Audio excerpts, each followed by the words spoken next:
All right. So it's been a while since I've done a Wisdom Warrior transmission here. So I'm coming to you from Scotland. I've been growing out my beard a little. I've been living up here in the Highlands once again at my beautiful Friends Retreat Center and working on my next book and a few other projects, building some exciting learning spaces online as well. But let's get right into it. We are in quite, I would say, increasingly like a liminal space in the world now. A liminal space is a sacred space that's created in such things as rituals and ceremonies where time and space, temporal time, seems to melt and we feel like we're in between the worlds in mystical other dimensions. And there's just so much going on geopolitically right now. It's overwhelming. Let's just state that off the bat. I think a lot of us are feeling very overwhelmed. We've had the assassination attempt on Trump, and that's what I want to talk about today, and all the quagmire of explanations that's coming out around what does this really mean? Is Trump a bad actor? Is he this savior that, QAnon has been trying to render him as? Uh, or is it maybe even a bit of both? So I want to start by saying that I think with any of these things that are happening on the world stage, I shared a quote by Frank Zappa today, which went along the lines of saying that, politics is basically the entertainment arm or industry of the military industrial complex. And we have to bear that in mind. I know a lot of us are spending a lot of airtime and bandwidth trying to explain what is going on in the world. Social media has given us all these platforms, and with those platforms comes a certain kind of egoism, and everyone's trying to be the one who figures it all out. And I think we have to be humble and remember, as the great philosopher Socrates said, which led to his untimely death, just to show how powerful perspective this was. But he said, if there's one thing I know, it's that I know nothing. And I think we have to really bear that in mind when it comes to this political arena. None of us are really there, really know what's going on behind the scenes. All we can do is really speculate. And that's fine, as long as your speculations are not taking away from the real news, which is that there is a divine awakening happening on the planet, and every human being is invited to participate in shifting this dark age to light, in being a proponent of a new renaissance and a new golden age. And that's why no matter what is going on in the world out there, what is going on inside of your world is always the most important thing in your life. And do not forget that. I've seen that when I first started getting into conspiracy culture, which I don't say in any way to denigrate. I think we are in an age of truth where it's important to understand and awaken to the great conspiracies, the great shadowy things that are going on behind the scenes of the political world stage. Because, one of the zeitgeist or spirits of our times is that humanity has to come into sovereignty right now. And that means taking back our own powers to discern what is true and to make the meaning of our reality our own. And of course, we can co-create that. It doesn't mean we're lone wolves. We can co-create that in communities, in eco-villages, hopefully later on as we continue to liberate ourselves from this matrix of control. But really, a lot of this is happening so that we can understand what is really going on the planet. And each of us is given the power to do our own research and to think for ourselves and to move away from this authoritarian system that has really been in play for thousands of years. And we are now seeing it, I would say, in its death throes, and hence why everything has become so intense, so confusing. All of these factions behind the scenes, and I do believe there's more than one, who are struggling to have control over humanity to maintain themselves as this elite kind of group. It is about having control over human consciousness at its essence. So that is having control over the knowledge, and then, of course, the wisdom, which is living our knowledge, which is more of a practice that we can do ourselves. But we need to really know what is really going on. But at the end of the day, our spiritual practices, our practices of meditation, of building good communities, of healing the ancient sexual wound and bringing back and restoring conscious partnership, uh, raising beautiful children and cultivating their virtues, yada, yada, yada. All these things are the most important things. And in conspiracy culture, I've seen far too many people get super locked into just wanting to be a know-it-all. And then there's a fear porn element, wanting to know how fucked up things are. And I've seen this rabbit hole when I first got involved in conspiracies. I'd meet these conspiracy theorists who it was like we're all just sitting around a table discussing, having a competition who knew how most fucked up the world was. And thankfully, I've had my, veers into that. But I think what kept me steady and ready on the road is that I had a concurrent, or even previous to, studying political corruption at university and having kind of a red pill moment and waking up to all these grand conspiracies. I also had this divine moment of waking up to God, to Goddess, to Source, to spirituality. And if anything, as we bear witness to the great evils in the world, and I say evil in quotations because I'm more a follower of Gnostic wisdom, and they didn't really believe in good and evil. They believed in sanity and insanity. But as we awaken to sort of all this mischief in the world, it becomes, in my opinion, the antidote is to really cultivate the beauty of the human soul, which has so much magnanimous powers. When you look back at all the great heroic teachers and spiritual mystics, like one of my great heroes is Gandhi, when human beings start to develop their soul power and their relationship to the divine, they have the potential to move, mountains in this world. And we all have access to that, which is the beauty of our divine reality, because we're all born as divine children of the great creator. So that's the best way to resist and to revolt, is to develop your soul. But aside from that preface, let's dive into some of the things that I humbly believe are going on in the world, and you can take this for whatever it is. Of course, I'm not going to hold any kind of absolute truth, and I'm not going to, I'm going to start with the premise that I'm just, showing you a bit into my own thinking around things. And if you resonate, that's great. And, feel free to share in the comments. Truth is teamwork, as I like to say. No one has the absolute truth. And we have to realize as we have to work together, we have to have really good discussions, really good debates. And it's hard nowadays because a lot of the information that's thrown at us is thrown at us through this filter of political polarization, left versus right, Satanists versus, white hats. And it makes us very emotional. And we are a very emotionally immature species. This is why I tell people to do the work to develop your emotional intelligence.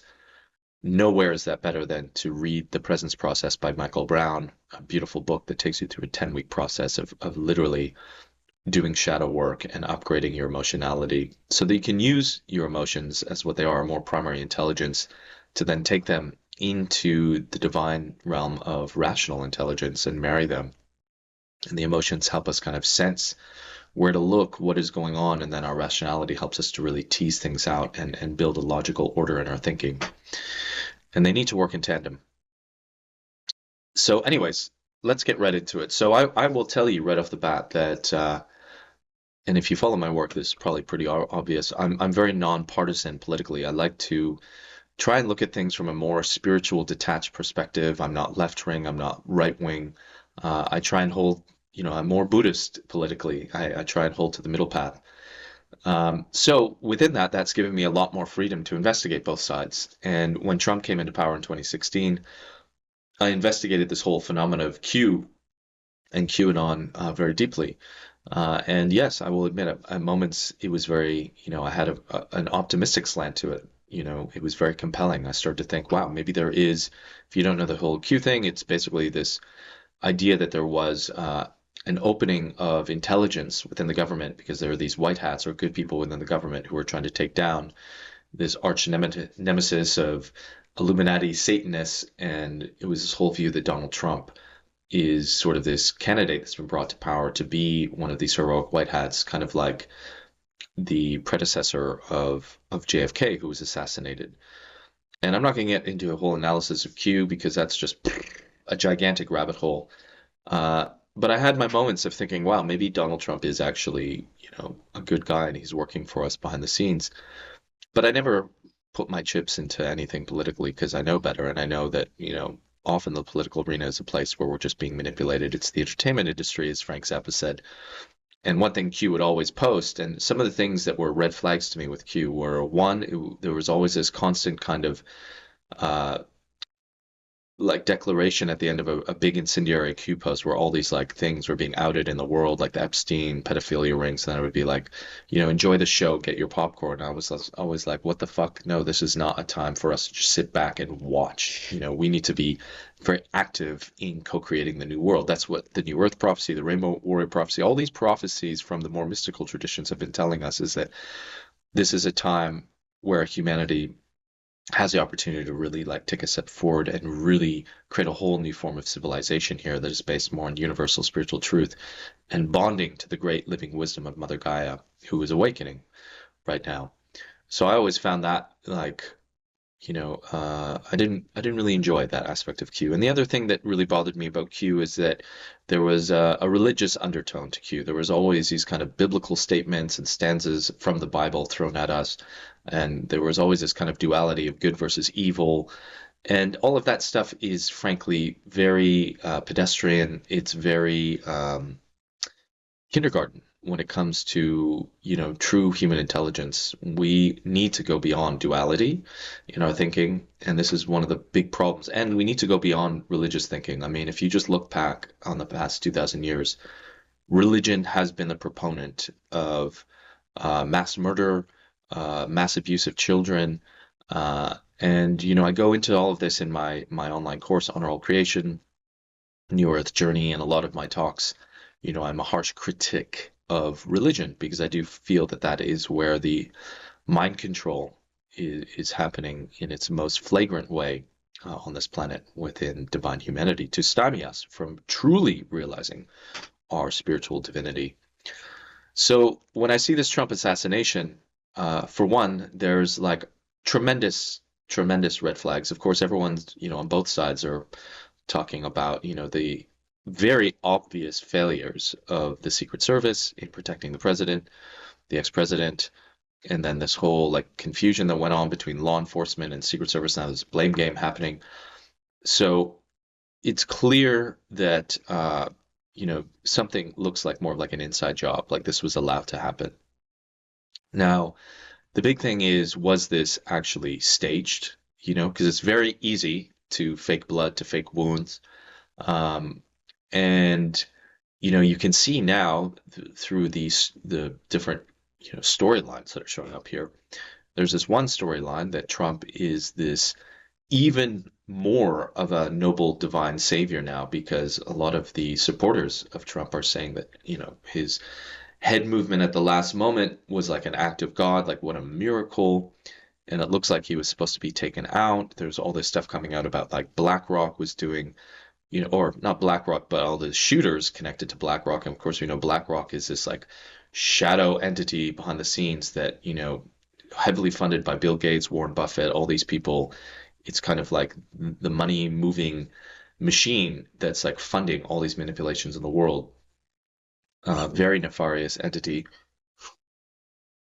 And of course, the shooter, there's just so much weirdness and fuckery going on here. And the shooter just so happens to be in a commercial for BlackRock a long time ago. And so many suspicious details about the shooter.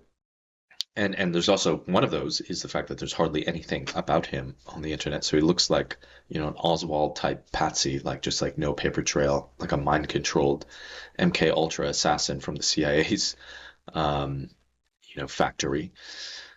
So there's a lot of suspiciousness around that. But now you have all these Trump supporters sort of seeing him as even more godly, like protected by God. I even saw this ridiculousness of people like wearing this white bandage on their ear to have allegiance with Trump. And, we have to be very careful here. We should not be blindly following any of these politicians. In fact, I think one of the meta narratives here is that we need to really step further back from having any sort of devotional energy to politicians. As one of my dear friends recently said, and he's a very harsh critic of Trump as savior. he really believes that, there is this potential storyline that Trump is being propped up to get people back and involved and committed to the political system as if our votes matter. When politics before Trump was really just so dying before our eyes, and now they've sort of given it life support for this one final act of getting Trump in power. And then the other huge red flags I have with this is his VP choice, this guy JD Vance, who I didn't really know much about, but having researched him now, I see he's like connected to like really shadowy people like Peter Thiel. He's had investments in mRNA technology, and again, this is like one of the big red flags about Trump himself is that we have to remember he brought forward Operation Warp Speed. He brought forward these vaccines that have caused so much damage to humanity, one of the greatest crimes of humanity. And he was one of the proponents of that. And that can't be explained away. And I've seen all sorts of explanations like, well, he had no choice, blah, blah, blah, blah. Well, if you were a true hero, would you really allow millions and billions of people to be harmed in this way or be part of that system? It just doesn't make sense. And then there's this RFK Jr. telephone call that's like leaked, where he's all of a sudden speaking out against vaccines.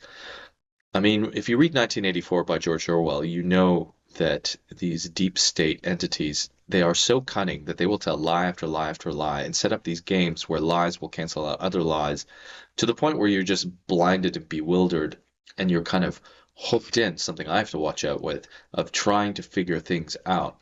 But really, at the end of the day, there isn't an end to this. There's just this endless speculation that happens. And before we know it, we've spent all this time trying to figure these things out for what? What does it really matter in our day to day? Yes, of course there are things that happen in our world that matter on a day to day that are political decisions. But really, we have the ability to make the greatest decisions in our life, what we're putting in our body each day, how we want to live, how we treat others. These are the things we have to vote for ourselves. Something I always say, every day you should vote for you to be the president, prime minister of your life. And that's the most important thing.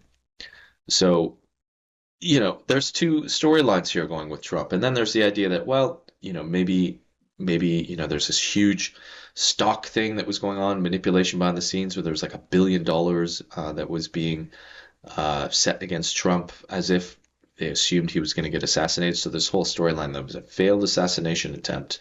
So, you have these two storylines, Trump as savior now more than ever, and they failed to take him out, they being these, dark forces.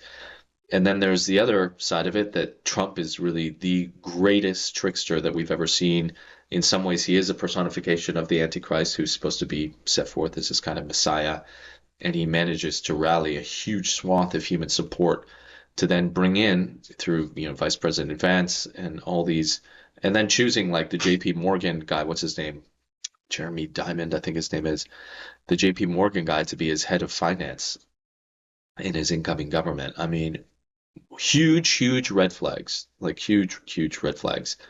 And so part of this initiation may be waking up to the fact that we are being, victimized by one of the greatest manipulations possible, and this is something that I got involved with too. As I said, there were points where I was like, is Trump actually, and they set up this gigantic web with the Q phenomena and like all these little crumbs that make you think, oh, something really is happening in this department.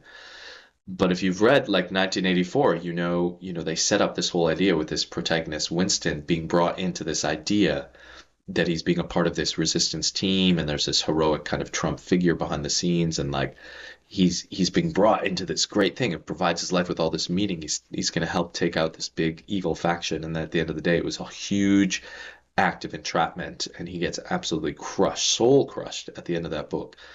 And the amount of deceptions that they put out this whole reality of resistance for Winston to get locked into, to get tricked by. We got to be careful, folks. We got to be careful. So at the end of the day, I don't want to get into all the details of this because we can get overly specific about these things. But what I'm seeing, and this is the whole point of my Wisdom Warrior talks, is I try and make these big, grand, generalized statements, see if you resonate, and we can co-create meaning together in the comments. But I think one of the things that I'm seeing here is that once again, humanity is being invited to have, great powers of discernment. And If you follow the Gnostic mysteries, which is a huge part of my spiritual education, you know that the Gnostici, the Telestai, the great Gnostic seers of the mystery schools thousands of years ago, they had access to this original knowledge of who humanity is and what the planet is, this great goddess called Sophia, the goddess of wisdom, who is our mother, who designed us. And it is said in the Gnostic scriptures, the Nag Hammadi library, and other texts that humanity was made without the ability to detect deception. This is just how we were designed. We were designed to be these like innocent hobbits. This is why in Lord of the Rings there's so many beautiful archetypes there. So we have this like hobbit energy, and then the humans in the Lord of the Rings are sort of the fallen hobbit humans who have been deceived by the archons, brought into this world of wanting power, these demonic entities manipulating us to betray our blessed humanity. So we have to become aware of not to betray ourselves and each other, and be aware that we are dealing with these intrapsychic entities that are like a mischief gang, that are really just trying to cause mischief, that are, as one of my Gnostic teachers said over the years, once you really awaken to their manipulations, they become kind of like psychic mosquitoes. They're just really annoying, and they're just trying to get you off the path of truly evolving and enthusing the great light, the epinoa, the divine spark within our holy heart, which is our soul temple. So, we may be going through these great, tricks and deceptions to finally awaken us to like, no more. Now I finally see how deeply we are being played. So in that sense, I think right now, none of us should be, making any bold decisions about what is going on with Trump and the political world. We need to sit back, chill, and just watch, observe, but get on with our more important divine developing life. But just to watch and observe, because who fucking knows what is really going on? None of us have the truth. And why are we spending so much time trying to figure it out? I mean, it's just really impossible to know. And we should be, spending time really trying to extract ourselves and building a whole new parallel culture outside of this matrix, because there are some dangerous scenarios with technology, and there's going to be more crises that are coming in. There's potentially going to be another pandemic, EMP attack, who knows? They want to take down the economic system to usher in this whole new digital dollar currency system, which will be Mark of the Beast terrain, which is going to be the ultimate control mechanism over humanity. You see all the sci-fi movies where they're trying to normalize this future where everyone's chipped and it's all automated, and it's sold to us as this kind of utopian world, but it's actually very dystopian. And Trump is being guilty of being very connected to that storyline as well. So we have to be aware of that, and we have to write a whole other story. And we are the authors, and we are the co-creators of that story, the New Earth story, which is about getting back to the land. I mean, the highest technology on the planet is nature. Never forget that. We can grow our own food. We can literally put seeds in the soil and food in abundance grows. The goddess has our back. She's here to support us. We're actually living on heaven on earth. And the madness that has enraptured humanity is to build this whole technological world to basically try and do what nature is doing, but it can't. It imitates it and does a very poor version of it. So we need to really strip back and really actually live in a more simple pastoral life.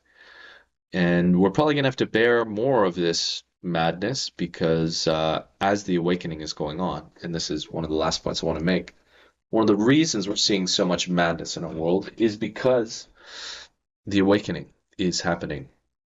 The light of human consciousness is so strong right now, and the powers that be that have been controlling us for thousands of years know their time is up. So they are throwing everything at us right now, even just the immature dimension of just throwing a lot of bullshit in our eyes to confuse us, things that don't make sense, to dishearten us, to make us emotionally reactive, to move us away from the stable center of our own hearts, knowing our cardiognosis, as it's called. This is why, if one thing I want to leave you with is tune in to what you need to tune in to get your understanding of things. But the best thing that you can be doing right now is turning off the screens, the technology. We really need to strike a balance with how much time we spend on the screens and how much time we spend in nature. Because when you are in nature, you are being healed. There are pheromones in the trees that just by smelling the energy of a forest, it's curing cancer. It's curing all these psychic tensions in your body that are leading to all this disease. But the most important thing is when you are in nature, you are entrained into the homeostasis, the peace, the regenerative power that nature is always in. The Tai Chi, the yin yang symbol, is a symbol of the divine harmony that happens when we rest. And homeostasis doesn't just happen physiologically, it happens psychologically. So when you are in nature, you will find yourself becoming very knowing of things. Insights will happen spontaneously because the wisdom that is in your heart, that is truly where Sophia, the goddess of wisdom, who is the earth, is speaking through the oracle of her heart. When you're in nature and you're able to relax and your egoic human mind is actually like calmed, you can hear this inner guidance system, what the Taoists call the guiding realm. And this is the true president of humanity. Her, the goddess of wisdom, Mother Earth. She is our true teacher. She's the one we should be spending the most time listening to and following. So if I can leave you with anything, it's spend more time each day in nature, more and more and more and more, and you will be so guided into living your best and most divine life and help all of humanity live its most divine storyline. So I'll leave it with you there. Be glorious, trust the virtue of your heart, and spend time with beautiful Mother Earth more and more. Love you all. May we all regenerate our divine humanity and remember our divinity so crafted by the great goddess of Earth, Mother Gaia.